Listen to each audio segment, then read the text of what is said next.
ఇప్పుడే జీ5 app download చేయండి. చూడండి మీ ఫేవరెట్ టీవీ షోస్ ఎప్పుడైనా ఎక్కడైనా. ఇది నా మెట్టినిల్లు. ఈ ఇంట్లో నా భర్తకి నా మావయ్య గారికి గొడవ జరిగింది. అడిగే హక్కు, తెలుసుకునే అధికారం నాకుంది. నన్ను ఆపడానికి మీరెవరు? మీ పెత్తనం ఎక్కడ చూపించాలో నేను చెప్పాల్సిన అవసరం లేదనుకుంటా.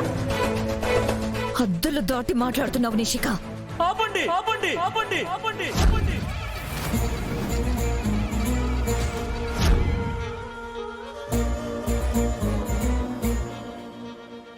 ఈ ఇంట్లో అవుతున్న గొడవలు, వస్తున్న మనస్పర్ధలు చాలు. మీరు మళ్ళీ మొదలు పెట్టకండి ప్లీజ్. నిషి, ఏమైంది నిషి? ఎందుకు అరుస్తున్నావు? ఏ అందరికీ నేను అరిచింది వినిపిస్తుందా? వదినరిచింది వినిపించలేదా? నీ వాయిసే గట్టిగా వినిపించింది. ఏమైందో అని భయపడొచ్చాం. మా ఆయనకి మావయ్య గారికి ఏదో గొడవైంది. ఏమైంది అని అడిగాను. వదిన ఏవేవో మాటలంటోంది నన్ను. తెలివిగా మాట్లాడుతున్నావని అనుకోకు నిషిక. అవకాశం దొరికింది కదా అని నోరు జారుకో.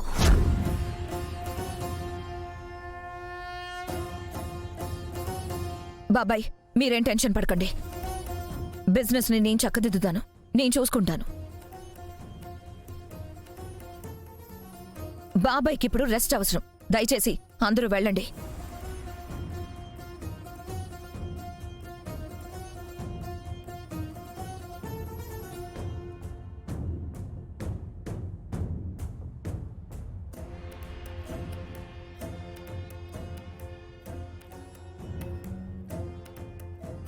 చూసారా, చూస్తున్నారా?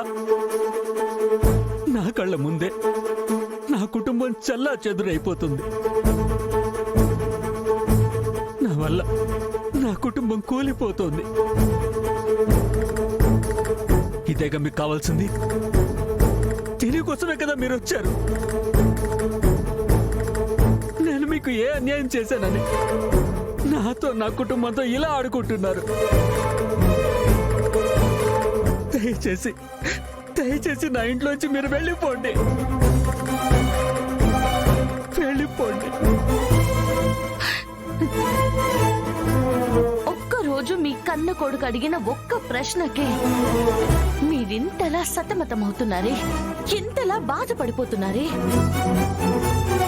మీకిప్పుడొచ్చిన ఈ కష్టానికి కుమిలి కుమిలి కృంగిపోతున్నారే.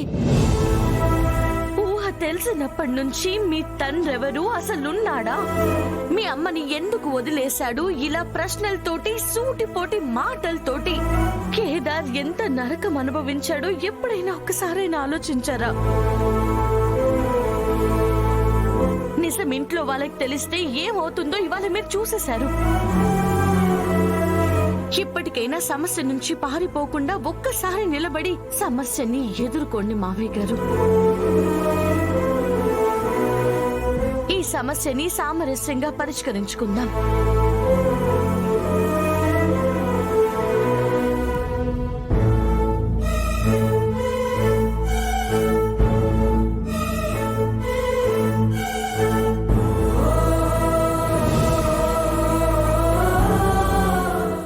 జీ5 యాప్ డౌన్లోడ్ చేసి అన్ని ఎపిసోడ్స్ పూర్తి ఉచితంగా చూడండి.